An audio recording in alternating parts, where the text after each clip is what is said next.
Hey everyone, Sirturmund here again, and today we have another Eternal gameplay video, and this time it's gonna be Kalista Nocturne Mistwraith Fearsome. And I actually used this deck to get from Diamond to Masters on my account in Eternal Ladder. So I finally got out of Master climbs. Honestly, the grind from all the way from Iron 4 to Masters was actually freaking ridiculous, but we got there. So yeah, this is the deck that we used there. Very aggressive deck, all about the Fearsome, all about trying to level up that Nocturne so that the Nocturne would allow you to kind of remove the opponent's Fearsome blockers by summoning multiple units. Really, the main combo is that once you level up your Nocturne, you can bring him back with Harrowing, and it's going to make the opponent's life very, very miserable. So your main win conditions are always going to be Nocturne and Harrowing, but in the early to mid game, you're just pushing a lot of damage for your unit. So yeah, very fast and very fast and powerful games, as you'll see in today's video. So hope you enjoy the games, and if you do, make sure to like the video below and subscribe to us. We post LOR videos every single day, and you can see us at the end of the video where we do an in-depth breakdown and mulligan tips. Enjoy the games. In this matchup, we're going against Teemo and Tristana. So this is going to be atrocity that I'm going to have to be worried about here. The Onlooker is kind of nice.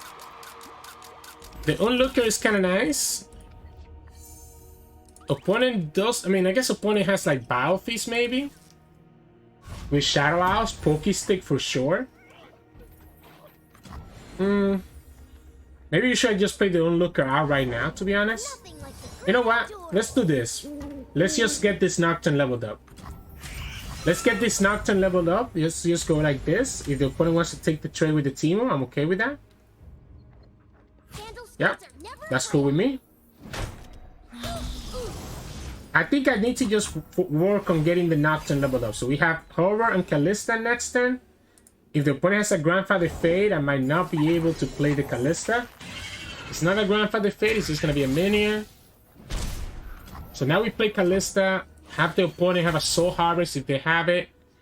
But at the very least, we'll get some damage through. Mayor? Okay, so this is going to be 6 damage and we're going to be 3 out of 5 towards the Nocturne level up. No other units still feel a little bit odd.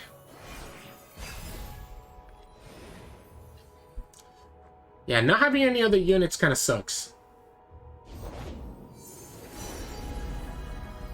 You can fix anything with anything. I'll prove it. What if we just play this Skitter out right now? And prep for the Soul Cleave. I'm not opposed to it. Well, okay. Well, the other option now is that we just open attack. Let the opponent trade the Kalista out, but they're taking 6 damage. I'm also not opposed to this one. We could go the Risen Myths instead. Yeah, let's go like this. Let's just go like this. Let's just push as much damage as possible, right? The Nocturne's gonna be leveled up so we can prep for next turn to get rid of all their Fearsome blockers, even if the opponent transfers his equipment somewhere else. They still go down to 6 HP and we still have 3 blockers, plus a leveled up Nocturne that's gonna come down next turn. Okay, we can Soul Cleave the Skitterer if necessary to get us multiple units. The Tristana is kind of scary though. Luckily for us, opponent didn't hit the Overwhelm.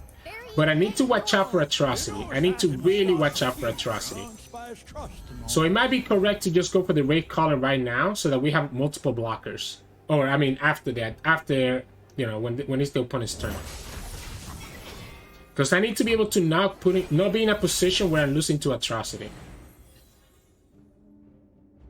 If I'm in a position where I lose to Atrocity, I'm in a very bad spot. Okay, if the opponent opens... We still, like I said, we still want to make it so that we don't lose to Atrocity, right? So what we have to do is that we have to go like this. We stay at 12. So we stay at 12. And in the beginning of the turn, even if the opponent gets the Tristana to 12, because we have first priority, as long as we don't whiff the Wraith Caller, which is only 2 out of 30 cards that are Noxus. We made it. Yay. Or if the opponent goes ahead and does that kind of sucks. We can get this Tristana below 12, I guess is what I was trying to get at. Not anymore, but I guess we have the horror anyway, so it's okay. We have the Soul Cleave. The Atrocity is the only thing I have to be worried about here. And with the Myth's Ray and the Soul Cliff, it should be okay. Speakable Horror gives me one extra attack as well. One extra health.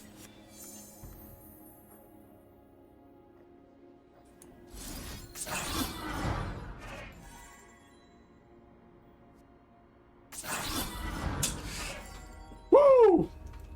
They never have it, right? They never have access to the deny, right?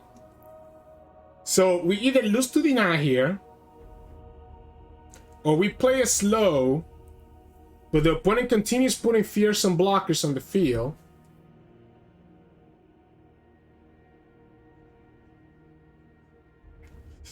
So I need one more unit. Like for me to be able to copy this with the Soul Cleave, so this is gonna be 2, 5, 6, 7, 8. So it's either the deny or we go Mistwraith and play it slow.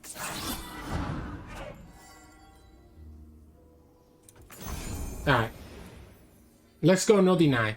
We beat the Atrocity. Atrocity is only doing 11. Opponent doesn't have enough mana for Atrocity plus Pokestick. It probably is correct, by the way, to go here. They top deck this card, by the way. Whatever this card is, they just top decked it. The funny thing is that even if they kill Nocturne with an Atrocity, the Nocturne comes back with the Harrowing. So I guess that's one way. We would have actually lost to Atrocity, but opponent kills the Nocturne or kills my Soul Cleave target, right? So I think Harrowing had to be the only line. Because if we play Mistwraith and then try to Soul Cleave, if this card here is an Atrocity, opponent can just put it on their Tristana. Now, of course, the opponent will have to play around the Mark of the Isles, right? Because we do have the Mark of the Isles. So opponent will have to correctly play around the Mark of the Isles to kill the Nocturne or the Mistwraith with the Atrocity. They will have to target the Tristana, which is really risky for them to do because Tristana is giving them a lot of value, right? So, yeah, it doesn't matter which way we do it. We don't have any Hallow triggers. Kalista had to go in the end, by the way, but it's okay. Kalista had to go in the end so that she could be leveled up. But it's fine because opponent at most could have an Atrocity here to kill the Nocturne. And this is still pushing 8 damage. Yeah. So they did have the Atrocity. But again, that's why it was so important for us not to get to Atrocity range last time. So, GG's. That was a good game. I mean, Harrowing just wins games, right? So, yeah. In this matchup, we're going against Elise. So, Elise failure tells me that this is the Spiders with the 5-mana spell, which I'm forgetting the name of, but Iceborn Legacy. Oh my goodness. I need to brush up on my card names. I feel like recently I've been forgetting so many different card names. So, we have to watch out for Elise, right? Once the opponent gets there, so I don't want to play the host. I don't think I want to play the host because I want to make sure that my curve is correct, right? We can go Butler, and we can actually go Wizard Myth into Wraithcaller. Please make yourself right at home. To get like a lot of value here. The host is not doing me anything because we cannot attack into this Aristocrat anyways. Unfortunately, opponent has the Battle Piece, and again, people keep doing this stuff after I attack, so I already got the value towards the Nocturne level up, so I'll take it. I think this is going to change my plans to not play Kalista first. You can see the Demacian border from here. Yeah, I think I'm just going to play Kalista first. Opponent can... Your death has been ordained. I think maybe opponent doesn't know that I know what he's playing, but as long as he doesn't have any spiders on the field, the Iceborn Legacy is going to be worse. Of course, they get the spiders here, which is fine. but they still don't have the value for the Iceborn Legacy. I actually think Precious Pet and Butler might be better, even if we're losing to a second battle feast. Is that true, actually? No, let's go Wraithcaller. Let's go Wraithcaller. Let's make sure that we're not losing to a second battle feast. We still get 2. The only difference is that if it would have leveled up my Nocturne, maybe. But because it's not leveling up my Nocturne, it doesn't make sense for me to go for Butler and Precious Pet and risk losing to another battle feast. Haste Spike, a little bit unfortunate, but we'll take it. So opponent's looking for the draw over anything else. I need this Nocturne. And again, opponent did the same mistake where they did the haste spike after I had already attacked. So this is not a spider, by the way, so the opponent doesn't actually get to level up Elise here just yet. If I don't get Nocturne, I'm kind of screwed, because the Harrowings are nothing without the Nocturne. So that's unfortunate. Opponent cannot attack with Elise without running into the Wraithcaller. I guess we can trade, right? We can trade against the opponent multiple times and be okay. This Mistwraith is back because the opponent has 4 HP on the Elise now. So it makes it really awkward. Okay. I guess let's go like this. Let's go like this. If we get another Wraithcaller or another Risen Myths, I can attack. This is the downside here, that I can only really attack. Like, I'm not gonna give you that death. Obviously, you have the Grave Companion and you want the spiders. This sucks. I don't want to give them this Elise kill. Like, I don't want to give them a kill here with the Elise. But at the same time, I feel like I need to, because I need to level up this Nocturne. So, like, I need to level up this Nocturne. Whatever. Let's go for it. Get your Fury proc. Let's at least push some damage. We don't have Nocturne. Opponent's gonna have a bunch of Fearsome blockers because of the Iceborn Legacy. Oh, okay. They're scared. They're scared of Mark of the Isles. They're scared of the Mark of the Isles, so that's why they didn't do anything. I don't need to fill my board just yet, by the way, because I'd rather have the board space. Triple Harrowing, again, is very bad. Like, very bad. Okay. So you're gonna give me the Elise. I'm willing to block everywhere else.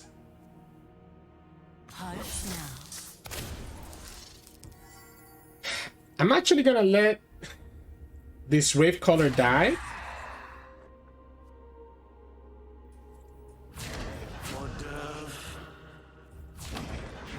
Wait, no, I need to go like this. Sorry, yeah, I cannot let the Wraithcaller die, right? I need to go like this. I got greedy, I guess, not summoning any blockers last turn, so now I'm down to 10 HP and I need to watch out for Atrocity.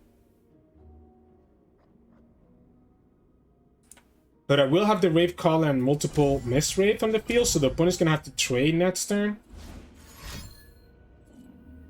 This could be a Battle Feast, I guess. Okay, it's not a Battle Feast. So we get the Elise. I need Nocturne. I need Nocturne! My goodness. If we go like this, we have no blockers and the opponent just does whatever they want. Opponent gets another spider anyways. So the opponent's gonna have multiple spiderlings anyways, right?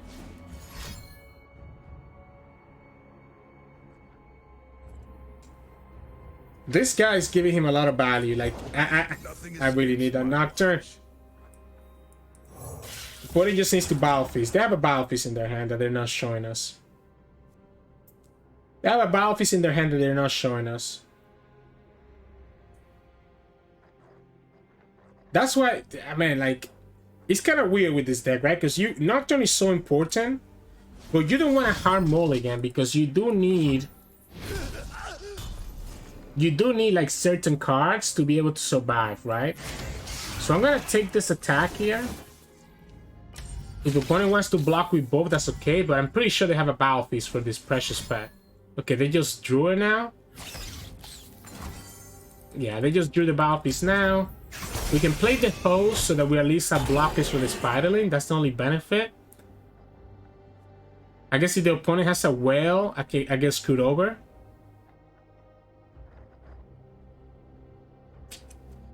I get screwed over if the opponent has a whale.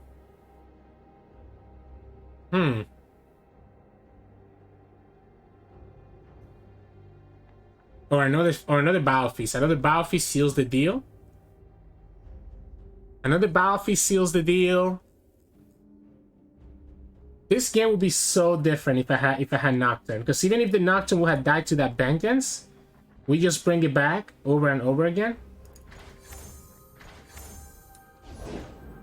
Wave of Echoes. So this guy's get +1/+1. We'll play everything out, right? Just so that we have blockers for the Spiderlings. Can we actually get there before the opponent kills us? I guess Atrocity is an actual big deal. But if I block here, here, and here, I'm not gonna block the sentry. I don't want to give them the draw. I don't want to give them the draw.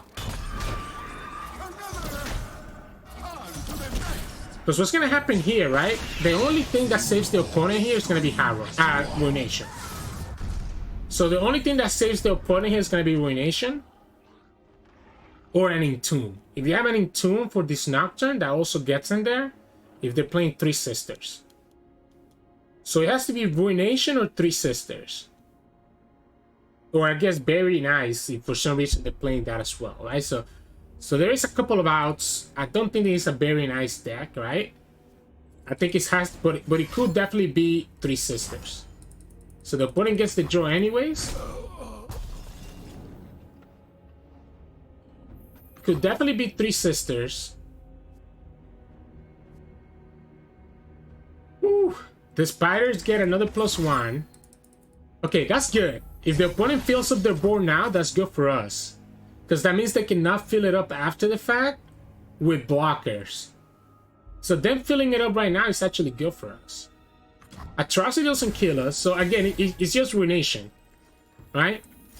So right here, it's just Ruination or Entomb. Or we get there.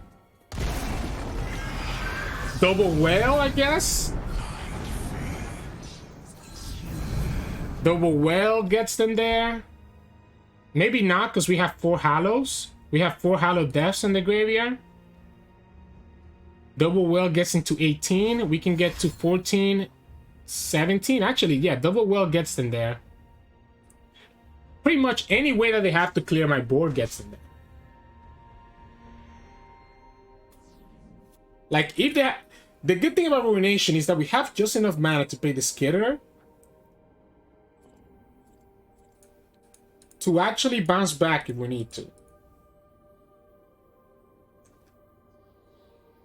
So, it's not Entomb anymore. We put the Hallow on the Wraith Caller. Battle Feast gives you 1 blocker. I mean, opponent, you see exactly what we're working with. I mean, if you have it, you have it, right?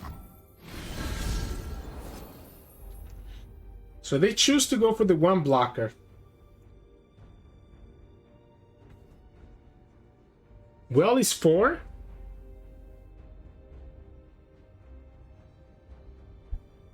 Doing this doesn't get rid of the blocker, so I don't think it makes sense to do the spider anymore.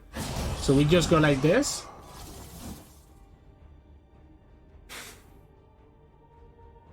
Yeah, playing the Skitter doesn't matter anymore because the opponent still keeps the spider blocker. So it's a matter whether the opponent can deal with at least 4 of these. So they need to be able to deal with 4 of these guys, and they cannot. They can only deal with 1 and 2 if you can Nocturne. Wow. Okay, that was a game, right? It was a Nocturne waiting room. But that's the weakness with this deck. If you don't get Nocturne, your Harrowings become a lot worse. So GG's. In this matchup, we're going against LeBlanc with no Ashe. So this is going to be Yetis, right? This is 100% Yetis if the opponent's not playing Ashe. I need one or the other, and I don't need both. And I think I'm going to pick the Butler instead. So this is going to be Yetis, which is bad because the opponent Yeti will have a lot of blockers for our Fearsome units. So the opponent's Yeti units will have a lot of blockers.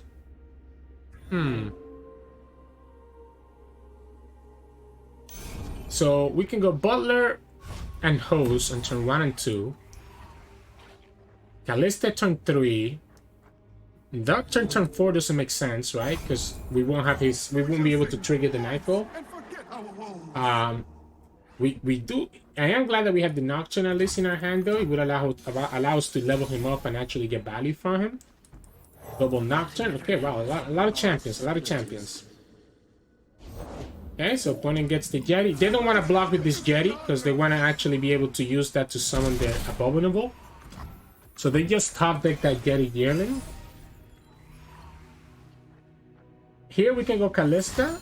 And they also get the Telltales. Okay, so now they're going to have the Abominable. And this is what I was talking about. I think we just, like that alone, this combo, means that we lose the game. Because the opponent gets the Abominable here. Let's see how many. Not a single one. Wow. I'm shocked. I'm actually shocked. I have the Black Spear, so I'm gonna attack with everything and just kill one of their Yetis with the Black Spear. This lets my Kalista almost level up. So we'll go like this. It does suck that we don't get the level up on the Nocturne, but I think that's fine. Opponent's not allowed to attack. Opponent's not allowed to attack here. Line up. Do I want to play this Nocturne out like this? Embrace the darkness. If the opponent has Bloody Business, they can choose to kill Nocturne or Kalista. Okay, they go ahead. We have no way to stop that, right? We have no way to stop that, so there's like no reason for me to try to do anything else. The problem here is that this Nocturne is gonna die no matter what we do, because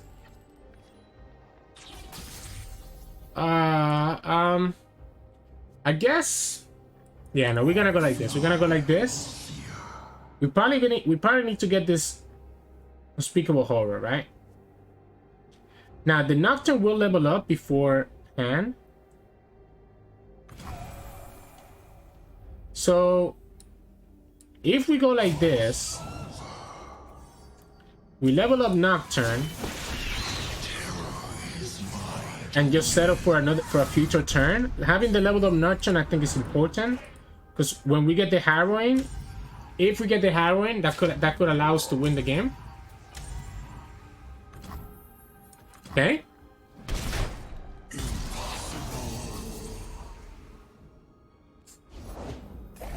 Alright, so we can go ahead and just put on this Yeti. Now, opponent could have another Bloody Business here, which now costs 2 mana.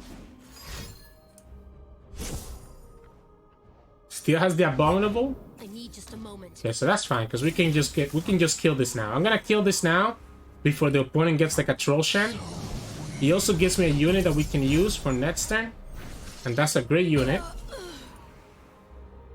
So the only thing we're really scared of is gonna be Bloody Business, right? Opponent gets the Abominable finally. This is a great draw. They're looking for it. They're looking for the way to kill this Nocturne.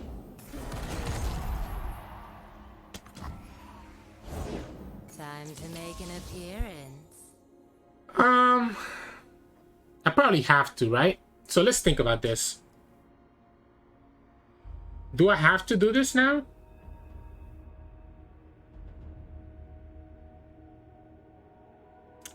We block 2 of them. We take... I don't think I do it right now, by the way. I think we just wait, right? I think we just wait. We'll go like this. We'll go here. We'll take the 15.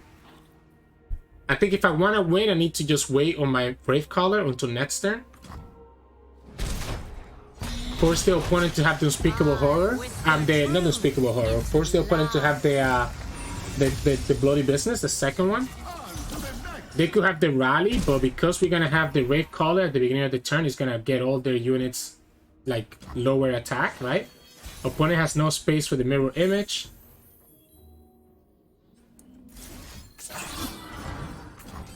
Alright, that works. So now the Bloody Business is not enough. Because the Bloody Business means that we get double Nocturne back from the grave anyways. That works. I mean, we did have the Gravecaller plus Soul Cleave combo. Because we could have gone Gravecaller into Shade Stalker and then try to Soul Cleave it.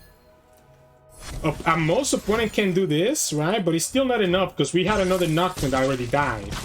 So because the second Nocturne already died, we still get Nocturne back, and everything else gets reduced by 4, so the opponent has no fearsome blockers.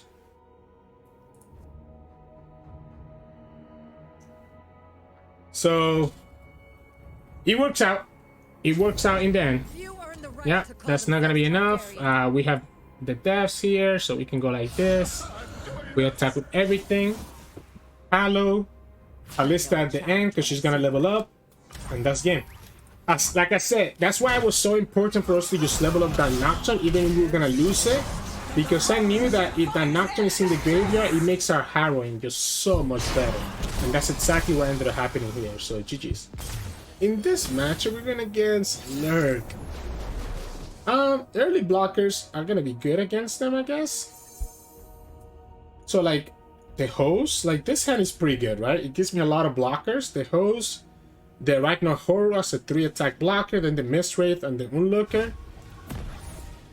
The problem is that because of how the Lurk mechanic works, opponent's gonna have a lot of fearsome blockers very quickly. So the opponent's gonna have a lot of fearsome blockers very easily. They're gonna actually trade here. Guess it makes sense. You wanna just trade your units away. If they have the Snapjaw, then it makes that's what makes sense here. If it's not a Snapjaw, we're chilling. Oh, okay, this is tempting. With the power of time. But it's not a unit that we care about.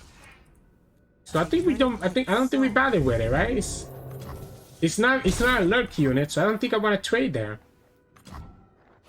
I am concerned about Snapjaw here. So maybe it's actually correct to go Precious Pet. We should have gone Host first. If we're gonna beat the Snapjaw, we should have gone the Host first, right? Because the Host will have blocked the Snapjaw. My plan was to go Host, right? Onlooker, etc. But yeah, we kind of did it the opposite way that we needed to do it. That's alright though. We still get a lot of value here. We have 1 Hallowed Death, so we can actually attack with this guy. And it still push damage. But we could push a lot more damage here if we actually have played it correctly. So if we have played it correctly, we have been okay.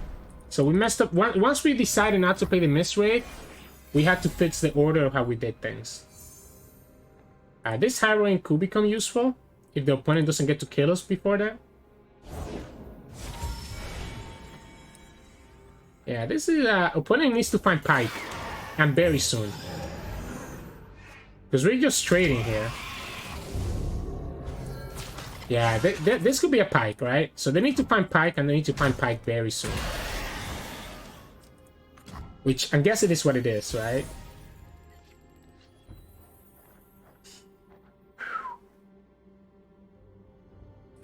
Wow, okay, so 1 Lurk, 2 Lurk, 3 Lurk. Pike is at 4. So if we play Nocturne, we can actually keep this alive against the Pike. I'm attacking with Nocturne, by the way. No question about it, because at this point, all we want to do is level up this Nocturne. So we want to level up this Nocturne so that we can bring it back with the Harrowing. I just needed to verify that I could actually survive against the Pike if I play the Nocturne right there, which we could. So opponent predicted but didn't have a second Snapjaw, so that's good for us. And this bad boy right here should get us the win next turn, most likely. I still gotta play around that Pike. In this timeline, we're sure to save Icathia. The bridle Okay. down. This is 4. Take my share.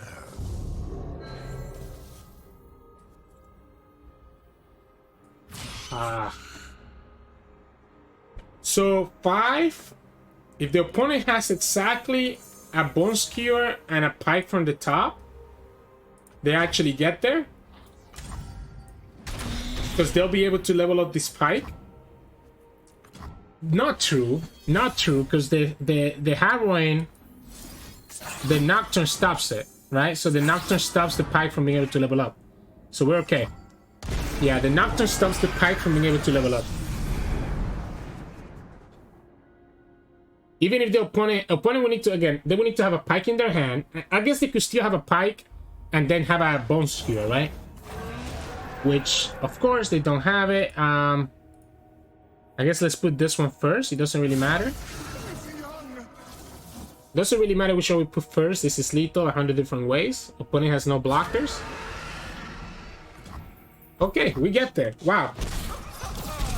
Got a little bit lucky that the opponent never predicted into the Pike, right? Otherwise, it would have been a completely different story. So, GG's. In this matchup, we're gonna get Swain and Ezreal. Whew. All I'm seeing is just a lot of things that we need to watch out for, right? A lot of removal.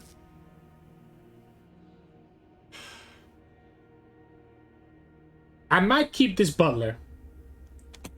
I like the Harrowing against... I always like the Harrowing against Noxus, right? My only downside here is not having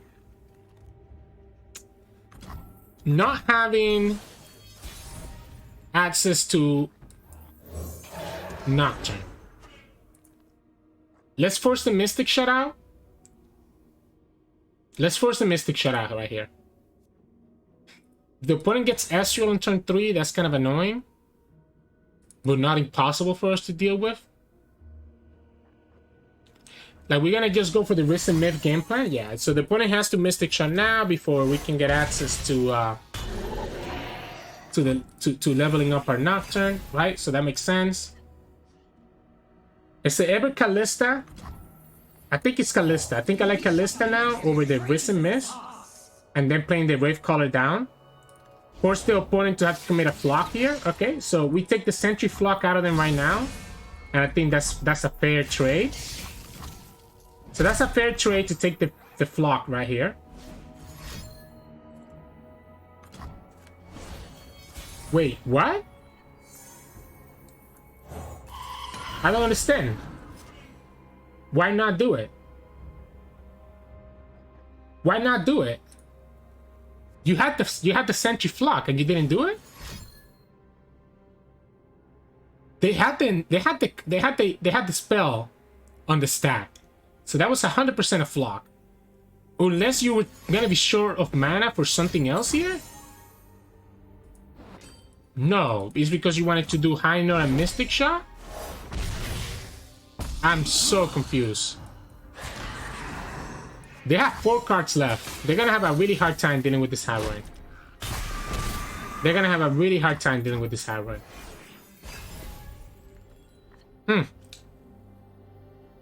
Especially now with Nocturne in the field. Wow.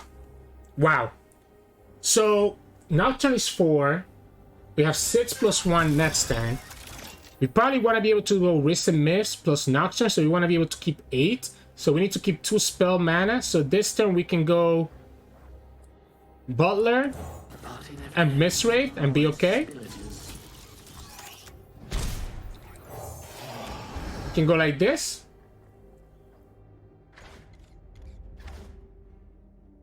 The other option is that we could just play the Nocturne right away, to be honest, but... the other option here is actually to just level up Nocturne. No, Nocturne is always going to be leveled up, right? I guess we don't need to play Nocturne. We can just go Precious Pet and just push a ton of damage. Yeah, we don't have to level up. We don't have to play the Nocturne out. Yeah, we don't have to play this Nocturne out. We know we're going to just push a ton of damage here. We can play the Nocturne next turn. Force the opponent to have... I'm guessing this is going to be Caustic Rift plus something else.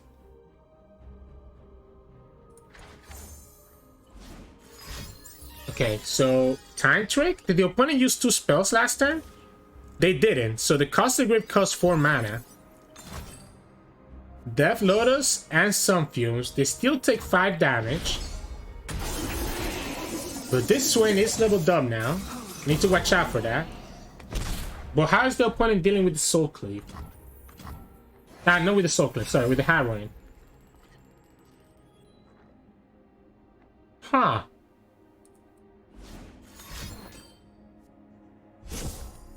I don't know that they are. Yeah, I don't know that they are. I don't think that they are. Like... I guess we don't have to Harrowing right now. Opponent has no Fearsome blockers. Opponent even gives me a blocker. I mean, sure. I'm gonna block here because I know that this guy's gonna die to a flock. We just play everything out anyways, just because we know that the opponent has no Fearsome blockers. So we just go Harrowing. Opponent shouldn't have a way to stop this.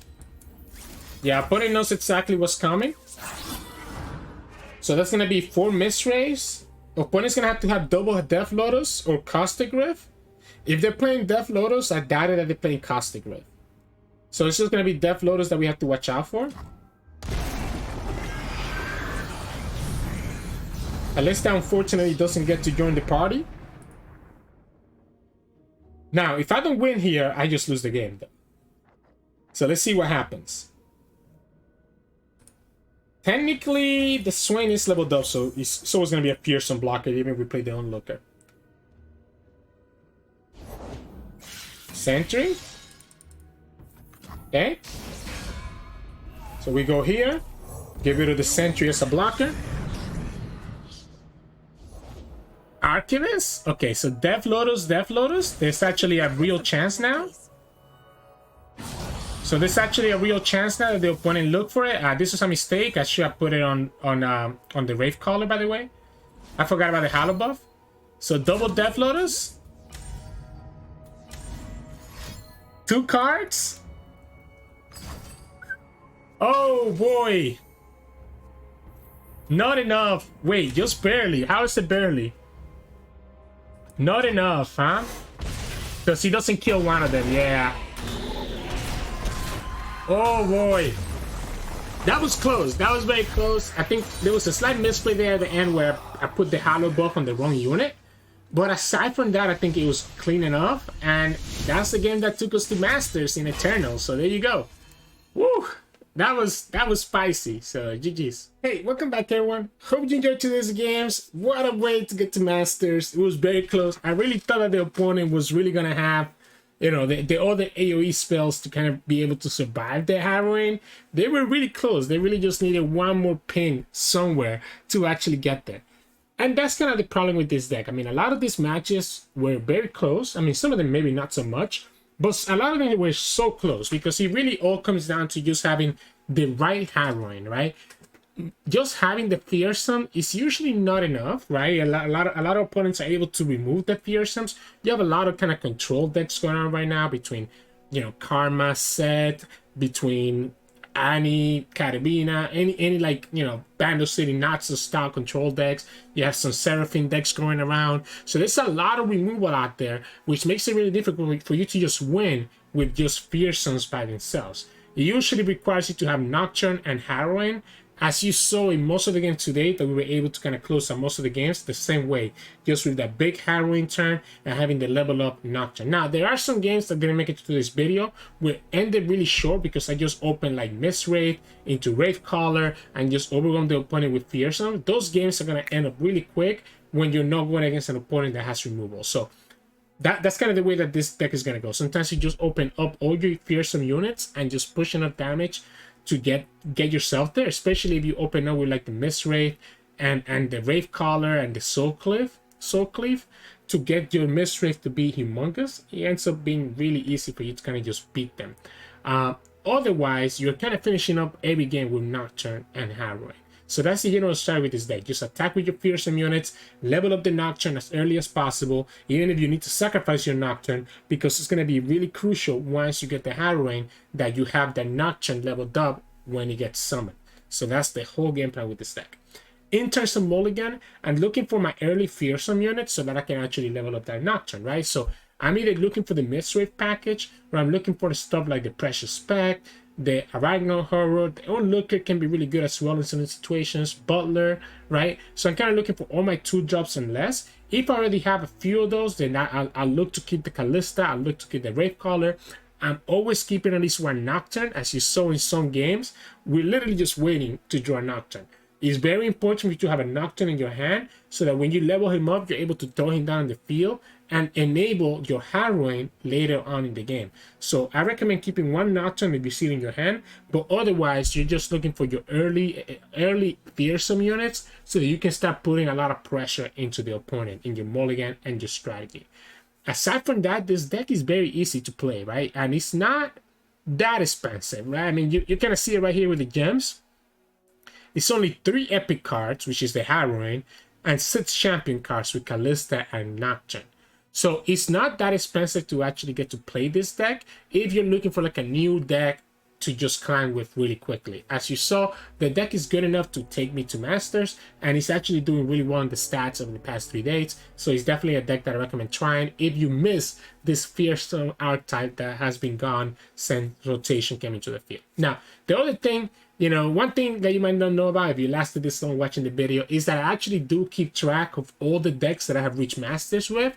I put the link to that in the description below, but I think at this point I have reached Masters with over I think close to 50 different decks, because I have 2 accounts. I have my European account and my Americas account. I've reached Masters with each account every season, ever since beta. So I have like a whole record of every deck that I have reached Masters with, which I make it a point to be a different deck every single time.